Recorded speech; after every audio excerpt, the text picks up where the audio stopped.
All right, here's what we're seeing with a tropical wave that is working across Cuba and headed towards the southeastern Gulf of Mexico. This is potential tropical cyclone number 4, and the track brings it over Cuba and then ultimately into the Gulf during the day on Saturday. We may have this forming into a depression rather quickly because there's already a pretty well-defined mid-level circulation, and so there's an opportunity for it to strengthen. It depends on which side of the track that it actually takes. If it's a little further west, it could be a more significant tropical system, perhaps a hurricane. If it's a little further east, it would be a weaker tropical storm. But we really don't see a scenario where it comes right towards our forecast area. It looks like it's going to be east of Apalachicola. And taking a look at some of the models here, we have still a little bit of a spread in the model guidance. Some of the models suggesting Appalachia Bay. Others say it's going to go up across near Tampa.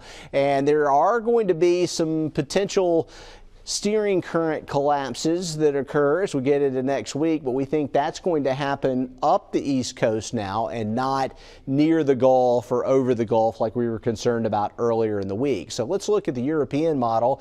It is a little further west than the GFS. It has the system over Cuba still at lunchtime tomorrow. It brings it out over the Gulf of Mexico, and then by Sunday has it as an organized tropical system to the south of Apalachicola and Carabel, Florida. It brings it up into this little pocket here, Florida's Big Bend, and then has it well ashore and back out into the Atlantic by lunchtime on Tuesday. It just kind of meanders it along the coast of South Carolina and North Carolina. Then we look at the GFS model, and it is a little closer to the Florida Peninsula, and as a result it would be a weaker system. So it's bringing it over Orlando, Tampa, Orlando, and then out into the Atlantic where it could linger and meander and wobble around and be an issue for the Carolinas according to the GFS model. So models saying some different things, but in the short term we're getting more confident that this will be just east of our forecast area. Of course, we'll let you know if that changes. Things can change. One of the things that's not going to change will be our heat index concerns for tomorrow. The heat index will be above 100 degrees starting about 9 o'clock in the morning and will stay above 100 degrees through 4 o'clock in the afternoon. Here's what we're expecting with our temperatures.